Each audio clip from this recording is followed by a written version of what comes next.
Fala galera, sossegado? Beleza? Ó, seguinte, durante nossa aula da quinta-feira, nossa aula ao vivo, a gente estava vendo trabalhos de uma força e eu prometi para vocês demonstrar como que a gente pode usar o conceito do trabalho, da transferência de energia, de duas maneiras. Então eu vou pegar o mesmo exercício da apostila de vocês, da página 52, ele está pedindo A, B, C lá, tudo que ele está pedindo eu vou fazer aqui. E eu vou fazer de duas maneiras. A primeira, eu vou trabalhar com as forças todas primeiro. Vou achar a força resultante e calcularei o trabalho da força resultante. Então eu tenho uma interação vetorial aí nesse meio. Eu preciso decompor vetor, aquele F que está inclinado, né? Toda aquela conversa. E depois vou fazer o mesmo exercício usando apenas a equação do trabalho. Porque o trabalho é um escalar. Então, ou eu calculo o trabalho da força resultante, igual ao fazer primeiro, tá? Tô apontando aqui como se vocês estivessem vendo, mas eu tô apontando para o monitor. Ou eu vou fazer o seguinte, ou eu preciso fazer o seguinte, eu preciso calcular todos os trabalhos e somar eles e achar o trabalho resultante das forças. Percebe a diferença? Um é o trabalho da força resultante, o outro é o trabalho resultante de todas as forças. E como a física é uma só, a natureza é uma só, tem que bater. São duas maneiras de tratar do mesmo problema. É claro que o trabalho resultante das forças é mais fácil, porque ele é escalar, mas tudo bem. Temos aqui então um corpo apoiado, uma superfície plana horizontal, sofre um deslocamento de 15 metros ao receber a ação de várias forças, conforme o desenho a seguir. Aí a gravidade, seno e cosseno. Eu nem sei o que ele está pedindo, porque tinha A e B, mas o que eu vou fazer é calcular o trabalho resultante, ou o trabalho da força resultante. Primeiro, o que eu preciso fazer se eu estou pensando nas forças? Decompor aquele F. Então a força F está inclinada, certo? Ela vale 40. Eu tenho um ângulo aqui, alfa, e eu tenho seno e cosseno de alfa no enunciado, certo? Ai. Vou fazer a decomposição em Fx e Fy. Por enquanto as outras forças vão ficar de boa lá. Então eu tenho aqui Fx e aqui eu tenho Fy. Como que eu faço a decomposição? Fx e Fy. Bom, vou colocar o F já aqui. Então, ó, Fx é F com o ângulo alfa entre eles. Então Fx é F cosseno de alfa. Já Fy é F sem o ângulo alfa. Tem outro ângulo ali, mas não é alfa. Então Fy é F, deixa eu dar uma puxadela para o lado, sem o ângulo alfa. Vou calcular esses valores, vou dar uma puxadinha para baixo aqui. Já vou colocar as cores aqui bonitinho, porque me poupa um pouco de trabalho. Bom, quanto que vale F? 40. Quanto que vale cosseno de alfa? Está no enunciado. 0,6. 0,6 vezes 40 dá 24 newtons. Para calcular Fy, é 40 vezes o seno, que é 0,8. 40 vezes 0,8, 32 newtons. E aí o que eu tenho aqui? Eu tenho agora essas duas forças, tá, agindo sobre esse objeto, essas duas componentes, que são componentes que a gente está imaginando. Não existem forças Fx e Fy, o que existe é a força F, a interação de algum corpo está puxando na diagonal. Eu vou fazer essa separação para ficar mais fácil. Então eu tenho a mesma caixinha, só que eu vou usar agora as componentes que eu descobri. Eu tenho normal, peso, Fx, Fy, não está em proporção, tá? E para a esquerda, deixa eu subir um pouquinho. E para a esquerda eu tenho a força de atrito. Tá? Primeira coisa, para calcular a força resultante, eu sei que essa caixa não afunda e não sai voando. Então, eu já posso considerar que normal e peso se cancelam. Tá? Desculpa. Normal, peso e Fy, porque tem duas forças para cima e uma para baixo. A caixa não está sendo levantada para cima nem para baixo, ela está indo só para a direita. Então as forças para cima cancelam as forças para baixo. A força de atrito para trás tem a força Fx para frente. A de atrito vale 20 e Fx vale 24. Então, nesse cabo de guerra de todas as forças, tá 24 para frente, 20 para trás, a força resultante que age sobre a caixa é de 24 menos 20, que é equivalente a 4 newtons. O deslocamento dessa caixa, ele fala no enunciado, que é de 15 metros. E aí, como que a gente calcula o trabalho? O trabalho da força resultante é a força resultante vezes o deslocamento vezes cosseno do ângulo θ, que não é aquele ângulo lá do enunciado. É o ângulo entre a força e o deslocamento. O trabalho da força resultante é igual. Força resultante, 4. O deslocamento é 15. E qual é o ângulo? Deixa eu ver quando eu apontar aqui para cá. Qual o ângulo entre a força, que está para cá, e o deslocamento que está para cá? O ângulo é 0, não existe essa abertura. Cosseno de 0. Só que cosseno de 0 vale 1. Então, o trabalho da força resultante é 4 vezes 15, 60 joules. Ou seja, 60 joules foram transmitidos para essa caixa, transferidos para ela por ação da força F. Tá? Só que eu poderia resolver o mesmo problema sem fazer a decomposição. Por quê?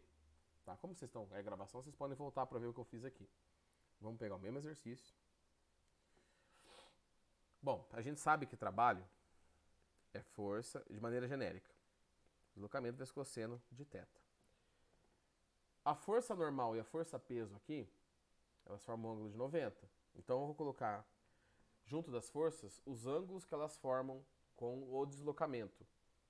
Peso tá para, desculpa, normal está para cima, deslocamento está para lá. Então aqui o ângulo seria 90 graus. O peso também, tá? Entre peso e deslocamento, ó. O deslocamento aqui e o deslocamento aqui, tá vendo? O deslocamento é verdinho. Eu vou apagar esse aqui para não confundir com o próximo. Vou fazer aqui, ó. Vou fazer aqui, tá? Eu vou apagar esse aqui também e vou deixar aqui. Aqui, pronto. Agora, qual é o ângulo entre a força de atrito e o deslocamento? A força de atrito está para um lado, o deslocamento está para o outro. Então, este ângulo aqui, ó, é 180 graus. Força de atrito para um lado e deslocamento para o outro. Tem que melhorar onde eu coloco essa câmera aqui, que eu nunca sei onde está filmando. Certo? E da força F, o ângulo já está ali, é o ângulo alfa. Então, eu vou pegar a cor laranjada e colocar aqui que o ângulo é alfa. Esse θ, que é genérico, aqui vale alfa. O trabalho total é a soma dos trabalhos. Então, o trabalho resultante é o trabalho da força peso, o trabalho da força normal, o trabalho da força F, mais o trabalho da força de atrito. O que acontece? Se eu dependo do cosseno de θ e tem duas forças que o ângulo é 90, normal e peso, nós sabemos que cosseno de 90 vale 0. Então, as forças que são perpendiculares ao deslocamento não têm trabalho. Aqui não tem trabalho e aqui não tem trabalho. Se você abrir a fórmula, colocar força, peso, normal, ali tanto faz, deslocamento e colocar o cosseno de 90, vai dar 0, então vai zerar esse termo. Sobra o quê? Eu vou até colocar mais para baixo aqui. Trabalho resultante seria o trabalho da força de atrito. Qual que é o trabalho da força de atrito? É a força de atrito vezes o deslocamento vezes o cosseno do ângulo. Cosseno de 180. Mais o trabalho, desculpa, eu coloquei na hora trocada, tá? Aqui é o da força de atrito e o trabalho da força F. Eu coloquei invertido ali, tá? Vou fazer aqui para não ter problema. Vou fazer assim, ó. Pronto. Nada que uma gambiarra não resolva. Pronto, bonitinho. O trabalho da força F é a força F, o deslocamento e o cosseno do ângulo entre F e o deslocamento, que no caso é alfa. Cosseno de alfa grau, sei lá, né? Cosseno de alfa. Vou tirar esse grau daqui. Então, o trabalho resultante é, quanto que vale a força de atrito? 20, o deslocamento 15, cosseno de 180 menos 1. Ah, tem que saber? Tem que saber. Força F vale 40, o deslocamento vale 15, cosseno de alfa, 0,6. Dá aquela puxadela. 15 vezes 20 dá 300. Vezes menos 1, menos 300. Ou seja, o atrito está tirando energia do sistema. Da caixa, não do sistema, da caixa. Mais 40 vezes 15 dá 600. Vezes 0,6, 360. O trabalho resultante é igual a 60 joules. Que, por sinal, deixa eu ver onde está a outra resposta, está aqui embaixo, ó, coisa magnífica, deu a mesma coisa. Então, o que eu quero mostrar para vocês? Existem duas maneiras de se abordar um sistema. No primeiro, eu trabalhei com vetores e aí eu calculei o trabalho. No segundo, a gente olha o vetor. É claro que a gente tem que olhar o vetor. A força é uma grandeza vetorial. Só que eu posso já tratar as minhas contas de maneira escalar. Eu somo e subtraio números, tá? E aí você tem uma simplificação do problema. Então você tem duas maneiras de resolver o mesmo problema. Quando você tiver com um tempinho, assim, pô, eu tô estudando pro PAS, pro PSS, quando estiver chegando perto. Pega um exercício desses de força, que tem que calcular trabalho, um monte de coisa, faz a versão por decomposição, que você já treina vetor, que você precisa saber, e depois faz a outra do trabalho, que é mais rápido. No dia da prova, você faz a do trabalho, que é mais rápido. Tá? Economizar tempo na resolução faz parte da avaliação que eles colocam, porque a prova tem um limite de tempo, você não pode ficar o resto da vida fazendo a prova. Tá? Mas existem essas duas maneiras. Na maneira que eu fiz primeiro, eu tive que tratar, fazer decomposição, tratar dos vetores. Deixa eu dar uma diminuída aqui. Tratar dos vetores. Na segunda maneira, olha o tamanho da resolução. Considerando que eu expliquei, né? Porque quando você está resolvendo, você pula um monte de passo, por exemplo.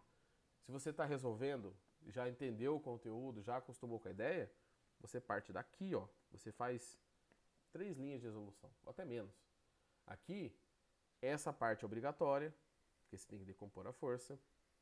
Depois que você decompõe a força, você tem que calcular o trabalho da força resultante. Então você tem mais 3 linhas aqui. Certo? Equivalentes por quê? Porque a natureza é uma só. A física tem várias áreas, mas se uma contradiz a outra, não é ciência exata, né? Certo? Espero que tenha ficado claro, tenha ajudado. Qualquer dúvida, gente, entre em contato comigo. Nós temos uma aula ainda essa semana. Não sei se é ao vivo ou gravado, porque eu não lembro o dia da prova de vocês. Se a gente for ter aula ao vivo na quinta-feira, nos vemos na quinta. Se não for uma aula gravada na quarta-feira, e a nossa prova for na quinta, eu não lembro a data certinha agora, eu mandaria a aula gravada na quarta, né? Eu vou tentar fazer uma coisa mais genérica ali, não vou começar um conteúdo novo para parar já. E bom descanso nessas 2 semanas aí de recesso. Descansem, tá? Se você tem um ou outro conteúdo atrasado, eu tenho que ver 2 aulas de química e uma de arte. Beleza, coloque em dia nos primeiros dias ali e depois descansa. Não estuda. Vai parecer contraintuitivo, mas não estuda, descansa.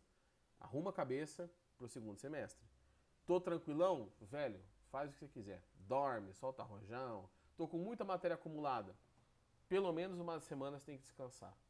Descansa, fica de boa, se organiza, monta um cronograminha ali, mas assim, tire um tempo para espairecer, certo? É uma situação atípica que todo mundo está vivendo, situação muito complicada, mas é bom se acostumar, né? Porque a gente não sabe o dia de amanhã. Tudo certo? Então é isso aí, gente. Até mais, boa aula aí, boas próximas aulas aí, não sei se vão ter aula ao vivo ou não, depois vocês verem esse vídeo. Falou!